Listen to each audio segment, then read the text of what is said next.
The Mutual Broadcasting System, in cooperation with Family Theater Incorporated, presents Substitute Santa, starring Frank McHugh and James Burke. Ray Milland is your host.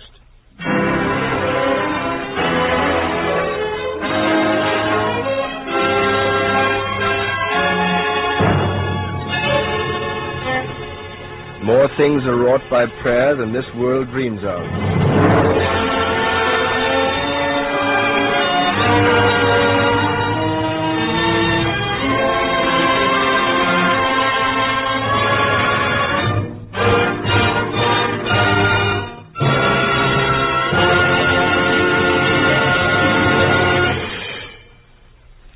Our happiness so often comes from little things, the simple deeds, the daily thoughtful acts of kindness, the words of encouragement we can and should give to one another. These things mean so much, especially at home, where appreciation and gratitude may often be forgotten because it is home, and we just take for granted the kindness and encouragement that is given. It's sad to see a home where words of thanks are forgotten, or where there's distrust and constant quarreling, because home was meant to be the happiest place in the world. And it can be with God's help. And in a home where there is the daily practice of family prayer, the daily expression of thanks to God, there is always a new appreciation of members of a family for one another, a new spirit of thankfulness and happiness.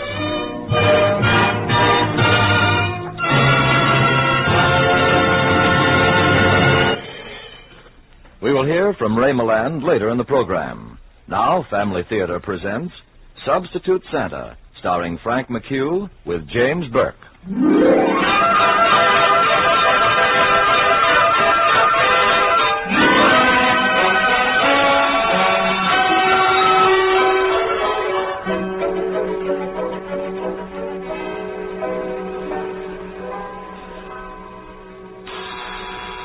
Featherstone's department store.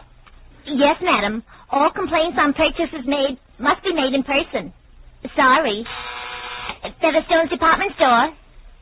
Yes, we deliver in your suburb, right up to Christmas Eve. You're welcome.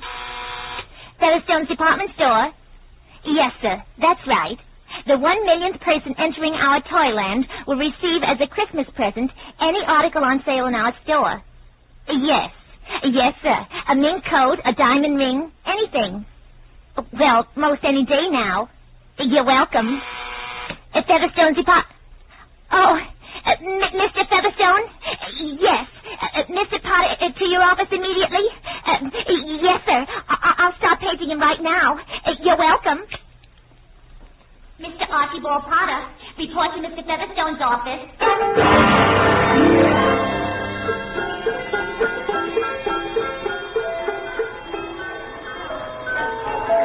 Now what does old Featherstone want?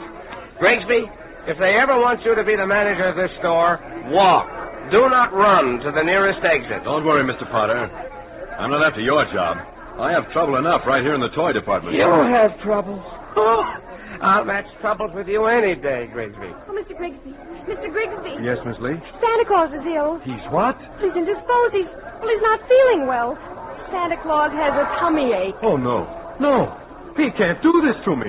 Mr. Archibald Potter, report to Mr. Featherstone's office right away. There's Featherstone again. Mr. Potter, it's Santa Claus. Grigsby, that's one of your troubles. I have troubles of my own. Chin up. Carry on. Mr. Potter, report immediately to Mr. Featherstone's office. It is urgent. I'm coming, SW. I'm coming. If nothing else happens, I'll... I'm sorry. I'm awfully sorry. I beg your pardon. Did I hurt you? No, I'm all right, really. Well, that's my fault. It really is. I should have watched where I was going. I wasn't watching either. Wait, I'll pick up your packages. I hope I didn't break anything. No, there's nothing fragile in any of them. Just a few trinkets. Some of the things that we don't have in England. Oh, you're from England. Here. I think that's all your packages. Thank you. Well, you're from England. Well, what do you know? Well, we import a great many things from your country. I'm Archie Potter. I'm the manager of Featherstone. Oh, how interesting. So, you see, I shouldn't go around bumping into people. You said that your name was, Mr. Potter, please report immediately to Mr. the post office, please. Oh, there it goes again. All right. Oh, look, you're coming into the store again, aren't you? Yes, I'll be here every day until I find what I'm looking for. Oh, that's wonderful. Well, I'll be seeing you then. Well, I've got to run now. Goodbye. Goodbye, Mr. Potter. Goodbye. She's beautiful. She's lovely. She's gorgeous. She's exquisite.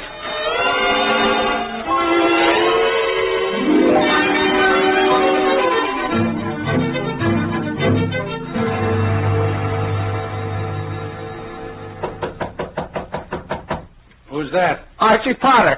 Come in. Oh, yes, sir. Yes, sir. Did you want to see me, Mr. Featherstone? Yes, for the last half hour. Oh, I've been having a little trouble downstairs. You're having trouble. Come up and match trouble with me sometime. Look here, Potter. You're the one who talked me into giving a Christmas present to the millionth visitor to Toyland. Yes, F.W. I'm proud to say that was my idea. Well, I've been thinking it over, and I don't like it. But, F.W., you okayed it. I know I did, but it's going to cost us too much money. His choice of anything in the store. What's the most expensive article we sell? Oh, let me see. Probably that mink coat in the fur department. It sells for an even $4,000. $4,000. Suppose the lucky person is a woman. Suppose she picks that mink coat. Then we'll give it to her. We'll give it to her, just like that. Look, F.W., we've already got more than $4,000 worth of advertising out of this. Newspapers all over the country have played it up. And all the newspapers in town will send reporters and cameramen to cover it. That's all well and good, but just the And same... we've sold more than $4,000 worth of merchandise on account of it. In the toy department alone, our sales are up at least $30,000. Well, that's encouraging. But I still hope she doesn't pick the mink coat. F.W., haven't you any Christmas spirit? Why should I? Nobody ever gave me anything. I've worked hard for every penny I've made. I've never found a Santa Claus to... Oh, speaking of Santa Claus, that reminds me. May I use your telephone? Go ahead. Miss Carter, this is Potter speaking. Will you connect me with the toy department? Thank you. What's the matter now? Santa Claus isn't feeling well. He hasn't got anything on the way I feel. Oh, hello. This is Potter. May I speak to Mr. Grigsby? Oh, hello, Grigsby. Yes. Is that so? Oh, yes, do that. I'll be down in just a few minutes. What's wrong? Santa Claus just taken to the hospital. It looks like appendicitis. Well, that's a fine thing. Now what are we going to do? Oh, it's already been done, F.W. Grigsby, that nice-looking young chap in the toy department, he's offered to substitute for Santa. He's putting on Santa's outfit now. Grigsby, eh? Will he want anything extra for it? Well, it wouldn't hurt to give him a little extra. Look here, Potter, you're mighty free with other people's money. Well, I better go down and help Grigsby. Oh, that 7th floor is a madhouse. Everything's been happening down here today. Why doesn't something good ever happen here? Well, it does. Just this morning, I bumped into... Oh, F.W. She's gorgeous. She's the most beautiful... What are you talking about? She makes you think of white rose petals on black velvet. And she walks like a spring breeze in a field of daffodils. Who? Well, the young lady I bumped into. And as dainty as a Dresden china doll. I hope you didn't break her. Oh, no, I didn't. I just came around the corner, and there she was. And then she came around the corner, and there I was. And we sort of collided. F.W., do you believe in love at first sight? Potter, stop making daisy chains out of my paper clips. Oh, I'm sorry. Excuse me, I'm sorry. And she's about 5'2". Eyes of blue. No, they're more like an amethyst. And she walks like a spring breeze in a field of daffodils. Oh, then you've seen her. No, I haven't seen her. I'm quoting you. Potter, just how does a spring breeze walk in a field of daffodils? Go ahead, show me. Well...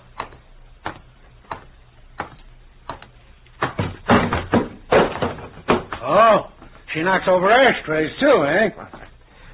I'm sorry. I'm sure. I didn't see it. You'd better get out of here. Your spring breeze is too much like a tornado. All right, F.W. I'll be back later.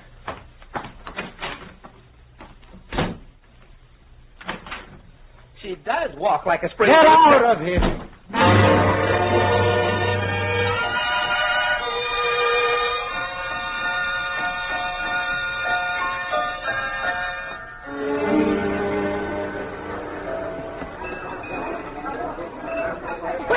Grigsby, see you're doubling in whiskers. Yes, Miss Potter. Somebody had to take Santa Claus's place, and I like kids, so I volunteered. Good for you. But can you laugh like Santa Claus? You know, Santa has a deep, hearty laugh. Can you give us that? I don't know. I have a lot of worries on my mind, but I'll try. How's this? Ho, ho, ho, ho. Oh, Grigsby, you can do better than that. Look, for a good, hearty laugh, I'll get you an extra $50. Well, that's different. Oh, ho, ho, ho, ho, good, you got it. Now, you go out there and climb into Santa's sleigh and go to town. Yes, sir. Oh, ho, ho, attaboy, Santa, attaboy. Well, that's settled. I wonder if I'll see her again today. She said she'd be coming back. Oh, look, Jackie, here's Mr. Potter. Good afternoon, Mr. Potter, sir. Well, Mrs. Jones and Jackie, too. Hi, Jackie. Say hello to Mr. Potter. Well, Mr. Potter. Mr. Potter's the manager of this store. Oh, he works here, too, huh? Yes, Jackie. I work here just like your mother does. She cleans at night with a mop and a scrubbing brush, and I spend the day trying to keep it clean. Confidentially, hers is a better job. I think so, too. Jackie. Mr. Potter, I brought Jackie down to see Santa Claus. Oh, yes? Well, Jackie, there he is, way over there at the other end of Toyland. Oh, yeah. I see him now. He doesn't look as fat as he did last year. Well, Santa has worried a lot lately. Some of his little girls and boys haven't been so good. Oh, I've been a good boy. Yes, Jackie's been a very good boy, Mr. Potter. Oh, wouldn't it be wonderful if he were the millionth person to enter Toyland? It certainly would. Jackie, if you could have anything you wanted in the whole store, what would you pick? A cowboy suit. Well, for F.W.'s sake, let's hope you're the one. By the way, Mr. Potter, what's happened to the window display we always have at Christmas time? Which one, Mrs. Jones? The one that shows the Christ child in the manger, and the bright star and the wise men. Oh, you mean the nativity scene? Mm-hmm. Well, don't we have that one this year? No, we don't, sir. Well, now that you mention it, I don't remember seeing it. Why, that window was traditional at Featherstone. Oh, the window trimmers will hear about this. Oh, maybe I shouldn't have mentioned it. I'm glad you did, Mrs. Jones. I'll have that window set up tonight. Oh, that'll be fine. It's such a beautiful scene. Hey, Mom, come on. Oh, all right, Jackie. He's getting impatient, so I guess I'd better go. I'll see you tonight, Mrs. Jones. You too, Jackie. Let's see her. She might be down on the 4th floor in the dress department. They don't have dresses like that in England. Yes. I think I'll get down there. Oh, there he goes again. All right, S.W. A head as light as a feather and a heart as hard as a stone. That's Featherstone.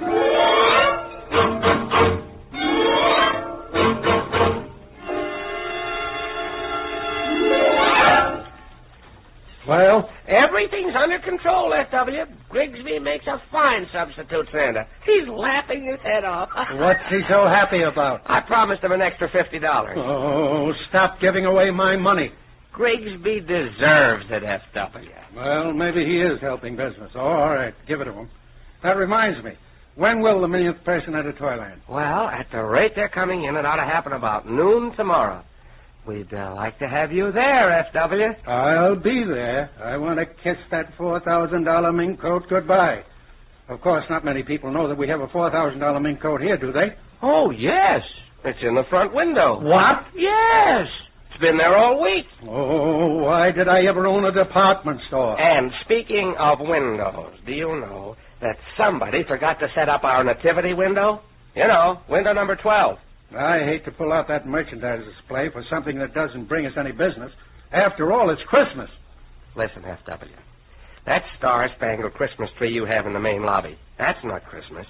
Even the 7th floor Toyland with Santa Claus, that's not Christmas. But that little scene in Bethlehem, that's Christmas.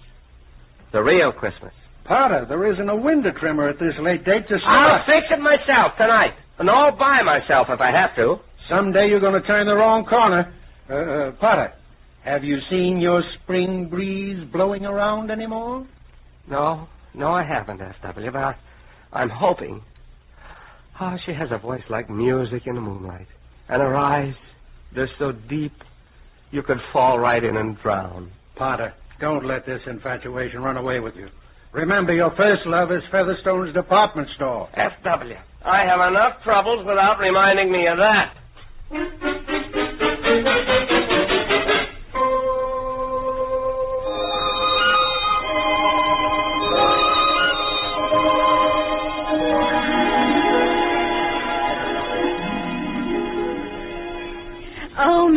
Potter, that window's going to be beautiful. I didn't know you could trim windows, too. Well, Mrs. Jones, to tell you the truth, I didn't know I could either. But a subject like the Nativity, it's inspiration. Oh, it's just like a beautiful picture. The manger and the little Christ child and the bright star. I wonder if Jackie succeeded in finding some straw. Then we'll be finished. Mr. Potter, don't you think that Mary, the mother, should be closer to the manger, sort of bending over like? Well, Mrs. Jones, you're right. I'll fix that. Here's the straw, Mr. Potter. I found some in a box. Oh, thank you, Jackie. That's just the right kind of straw. Miss Jones, I'm afraid we're making a mess for you to clean up. Oh, my land, Mr. Potter. That's what I'm here for. See, Jackie, he's putting the straw in the manger around the little Christ child. Yes, Jackie. This shows you what happened many, many years ago in a little town called Bethlehem. Was he a real baby? Oh, yes, indeed, Jackie. This is one Christmas story that's real and true. That's what I was talking to Jackie about this afternoon, Mr. Potter. Yes, Christmas is the birthday of the infant Jesus. That's the real meaning of Christmas, Jackie. Mrs. Jones, you're a very devout person. And why shouldn't I be? I'm on my knees the whole night through.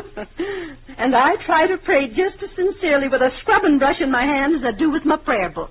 Mr. Porter, when I brought the straw in, I noticed something. There's a man in one of the show windows. A man? Well, we don't have any window trimmers working tonight. Well, there's a man in one of them. Which one? That big window down there. Why, that's where the furs are. Why, there's a 4,000... You wait here, Jackie. I'm going to go and take a look. And I'll go with you, sir. And I'll take my mop along just in case. Yes, all right. Come on. But everybody now, be careful. I cannot imagine how a man got in. Unless he hid in the store. Maybe that's what he did. We'll soon find out. This is the window. Yes. The door into the window was open. Now you chase him out, and I'll swing with him up. All right. Get ready. What's going on in here? Oh, hello, Potter. Why, hello, Mr. Featherstone. It's you. Well, who did you expect? Miss Hush? It's all right, Miss Jones. It's the old man. It's Mr. Featherstone himself. No, sure. And I was all ready to knock somebody for a home run. F.W., what are you doing in the fur window? I was looking at this $4,000 mink. Is that it? That's it. It doesn't look so wonderful. Why, here's one for $325 that looks so much like it you can hardly tell the difference. Well, the cheaper one is a copy of it. An imitation mink. It's a good imitation. And it's a good coat. But it's not the real thing. I see. Well, you don't have to put a spotlight on this $4,000 one. It's too conspicuous.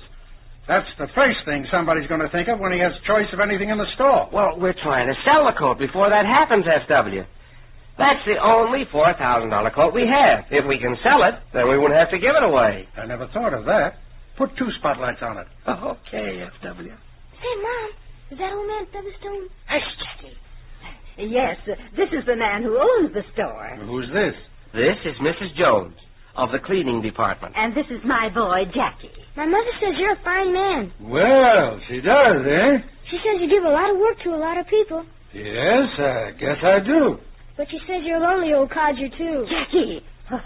Never mind him, Mr. Featherstone. The boy is right, Mrs. Jones. I am a lonely old codger. Mom, why don't we invite Mr. Featherstone over to our house for Christmas dinner? Oh, no, Jackie. Mr. Featherstone already has a place to eat Christmas dinner. Yes, of course. I always eat Christmas dinner at my club. But thank you just the same. Come on, Jackie. We mustn't bother Mr. Featherstone. And besides that, I've got the main lobby to scrub. Bye, Mr. Featherstone. Goodbye, Jackie. Mrs. Jones. Christmas dinner, eh? Do you suppose the boy meant it? I'm sure he meant it. They'd enjoy having me? Why, certainly they would. They're real people. You're not a millionaire to them. You're just a lonely old codger. Well, Potter, you might as well get back to your Christmas window. I saw it from outside. It's mighty nice. Wow. Well, thanks. All right, S.W., I'll go back and finish it. Do that. A $4,000 mink coat and a $325 coat that looks just like it.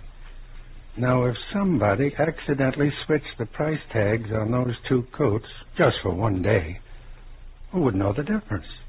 Then, if somebody picks the $4,000 one, it would only cost us $325.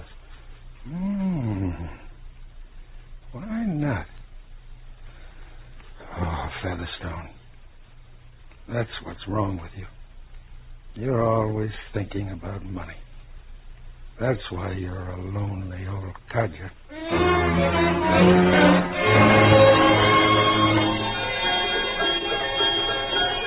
Kindly step back, folks. Let the people get into Toyland. Don't crowd, please. Don't crowd. Remember, there are children here. Potter, are we getting near the finish? Oh, there you are, F.W. I was afraid you'd miss it. One at a time, please. Go through the turnstile in single file. Yes, we're counting the last time. It'll happen any minute now. Good. I'll be glad to get it over with. Oh, yes. It's been great, F.W. Oh, look. Look, there she is. Who? What are you talking about? That's her. That's the girl who, Oh, you mean the spring breeze. Say, she's all right. F.W., she's getting in line. She's coming into Toyland. Oh, if she could only be the 1 millionth person. Potter, that sort of thing only happens in books. Well, she's 1 in a million, of course. If she could only be the one in this million. Miss Hunter, what's the count? 75. 75, 76, 77, 70. It could be. 79, 80. She's getting closer. 81, 82. 83, she'll never make it. 84, 85. 86, it's going to be close. 7, 88. 89. 90, 91. You'll know how to pick 'em. 92, 93. She's not bad. 94. 95. Oh, I'm afraid. 96 and 7. I'll never be the same again. 98, 99. 1 million. She made it! Ma'am, you are it. What's all this about? Well, haven't you read our advertisements? You're the 1 millionth person entering our Toyland. Oh, And now I can find out your name. I'm Margaret Allen. Mrs. or Miss, Oh, I Miss. hope. That's wonderful. And you're from... Liverpool. That's marvelous. Ladies and gentlemen, I have the happy pleasure to announce that the 1 millionth person entering Toyland is Miss Margaret Allen of Liverpool, England. Will you post her picture, please? Yes, I'm so bewildered by all this sudden attention. I really...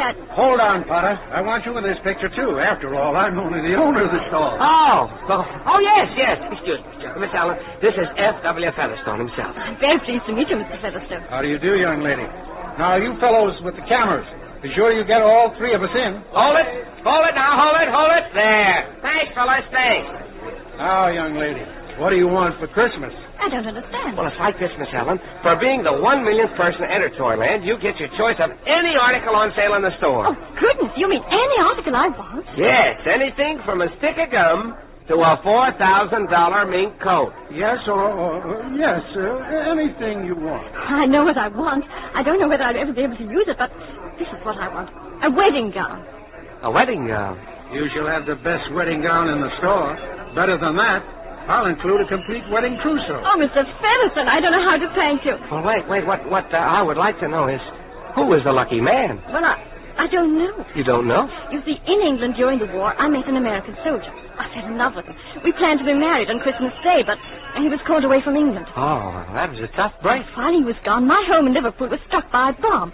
Oh, I spent months and months in the hospital, and when I got out, I was well physically, but I couldn't remember anything. Amnesia. Oh, that's what they called it. I couldn't even remember the name of my sweetheart. I'm sure if I see him, I'll know him and he'll all come back. But how did you happen to come in here to Featherstone? Well, I found a letter in my belongings. It was just signed Joe, but I'm sure it was from him. And he said in his letter that when the war was over, he'd go back to his old job at Featherstone. We have a lot of returned soldiers here. Half of them are named Joe. I started coming here yesterday. I intended to go to every department of the store and see if I could find him. Well, if he's in the store, we'll find him for you. Miss Allen, I'm from the Daily Gazette. Would you mind posing with Santa Claus while we take a picture? That's a good idea. You know, Potter, giving this Christmas present and making this young lady so happy has made me feel good, too. That's the fun you've been missing, F.W. Come on, Miss Allen. Santa Claus over here. Oh, and what do you want, little man? Here you are. Here's Santa Claus, Miss Allen. Climb right into the sleigh with him. Come on, F.W. You get in, too. You've been kind of a Santa Claus to her.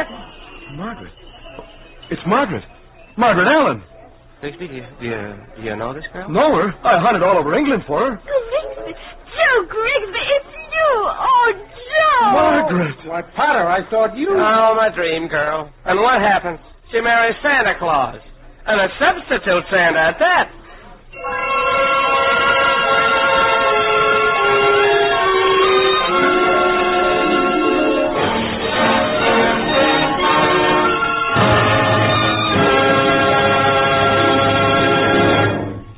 Substitute Santa starred Frank McHugh as Mr. Potter, with James Burke as Mr. Featherstone.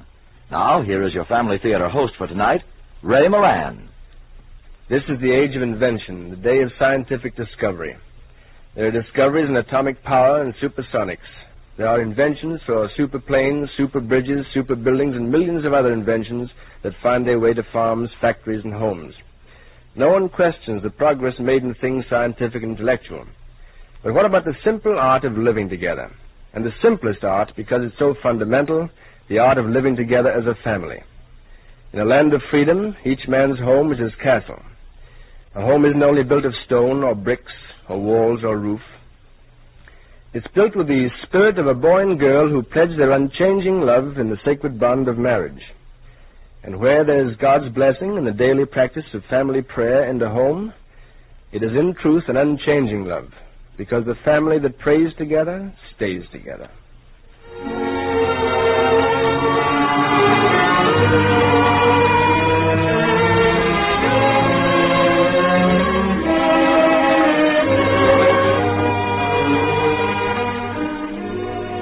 Before saying good night, I'd like to thank Frank McHugh and James Burke for their performances this evening. Our thanks to Harry Lawrence for writing tonight's play and to Max Terr for his music. This production of Family Theater Incorporated was directed by David Young. Others who appeared in tonight's play were Una Mordeched, Margie List, Joe Graham, Bob Rockwell, Gwen Delano, Phil Bernard, and Bob Young. Next week, our Family Theater stars will be Johnny Johnston and Catherine Grayson in A Rose by Any Other Name. And your host will be Don Amici. This is Ray Milland saying good night and God bless you.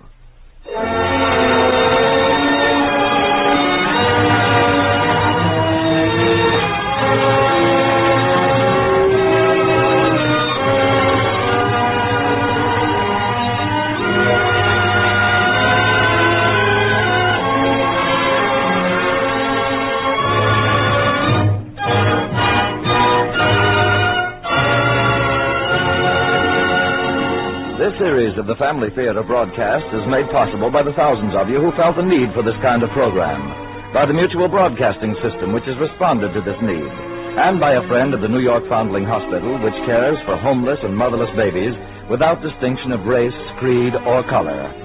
Be with us next week at the same time when our Family Theater stars will be Johnny Johnston and Catherine Grayson, with Don Amici as host. Tony Lafrano speaking. This is the Mutual Broadcasting System.